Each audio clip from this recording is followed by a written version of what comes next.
जी नमस्कार दोस्तों, मैं हूं Vidyanand. I am biomedical engineer. आज का हमारा टॉपिक है basic introduction of ventilator. Ventilator क्या होता है, वेंटिलेटर कैसे कार्य करता है, तो इसके बारे में हम आज जानने वाले हैं। जैसे कि एक इंसान सांस लेता है, सांस छोड़ता है, उसे सांस लेने में दिक्कत आ जाती है, वो खुद से सांस नहीं ले पाता है, ब्रीदिंग नहीं कर पाता है खुद से, तो उसको वेंटिलेटर लगाया जाता है। अब जैसे कि हम जानते हैं कि वेंटिलेटर लंग्स के रिलेटेड होता है, तो लंग्स के बारे में हमें पता होना चाहिए।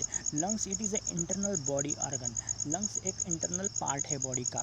एक होता है राइट लंग, एक होता है लेफ्ट लंग। ये जो ब्रीदिंग होता है, ये ब्रीदिंग कैसे होता है, मतलब गैस अंदर कैसे आता है, उसका कैसे पाथ होता है, वो कैसे अंदर आता है।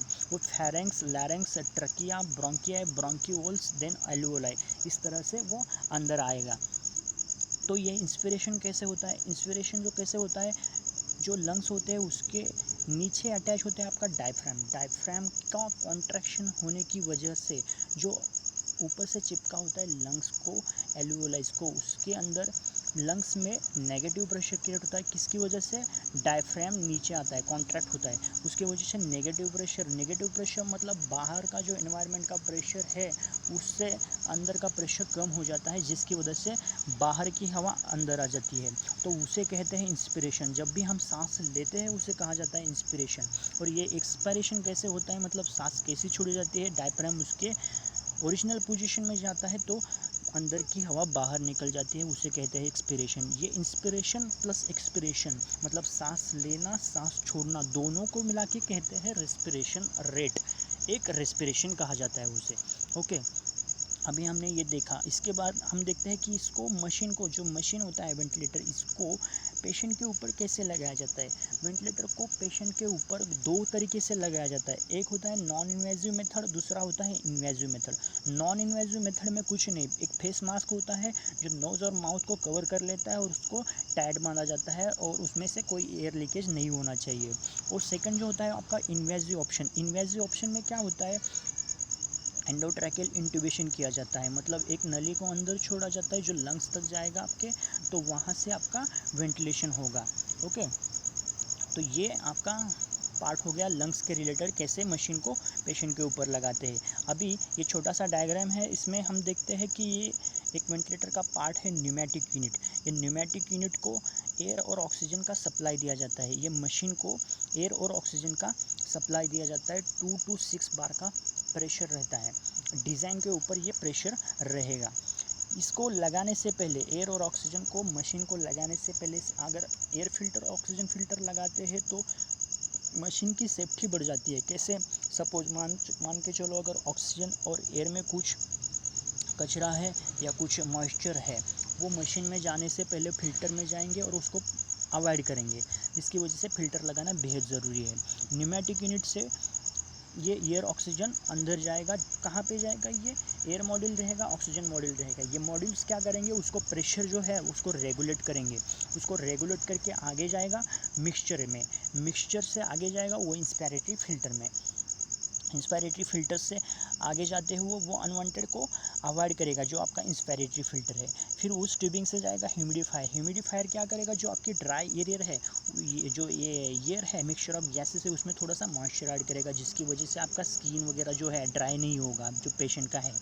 तो वो जाएगा डायरेक्टली पेशेंट को जाएगा। और जब पेशेंट इन्हेलेशन करेगा उसके बाद एक्सपिरेशन करेगा। एक्सपिरेशन करने के बाद वो जो हवा बाहर छोड़ेगा वो आएगा आपके वाटर ट्रैप में। वाटर ट्रैप में जब भी पेशेंट कोई एक्सपिरेशन करता है, सांस बाहर छोड़ता है, उसमें अगर कुछ एयर वाटर ड्रॉपलेट्स है तो वो कलेक्ट हो जाएंगे आपके वाटर ट्रैप में, जिसकी वजह से आपका मशीन सेफ रहेगा।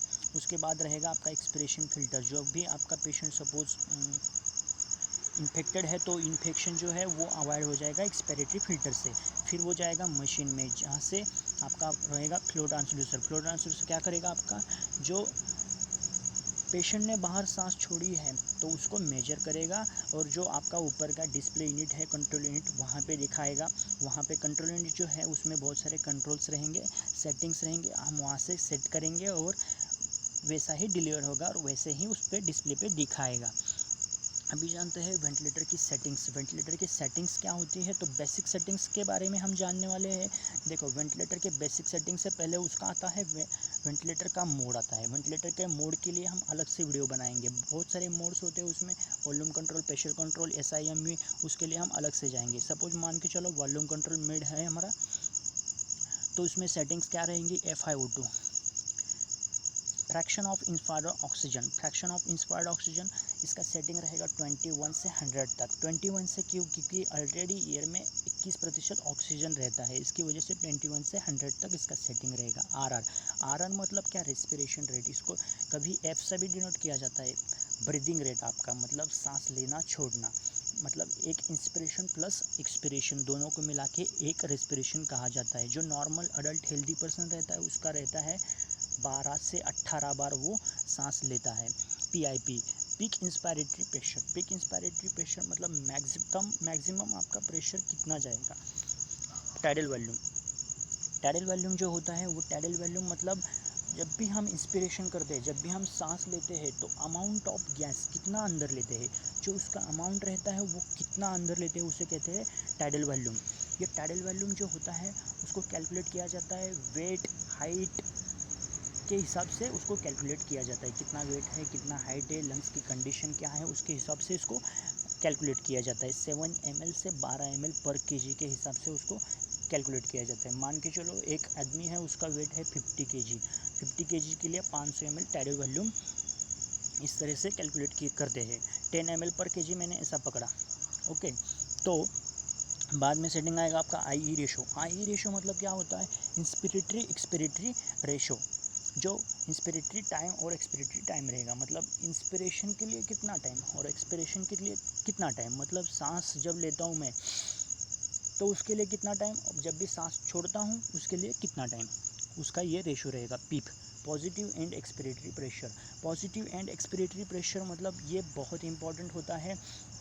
जो आपके लंग्स के अंदर एल्वियोलाइज होते हैं उसमें ये positive end expiratory pressure maintain किया जाता है, क्या, ताकि वो कोलैप्स ना हो जाए। तो उसके अंदर थोड़ा प्रेशर होना ज़रूरी होता है। इसकी वजह से आपके लंग्स फूले रहेंगे, मतलब वो कोलैप्स नहीं होंगे, इसके लिए ये पीप होता है।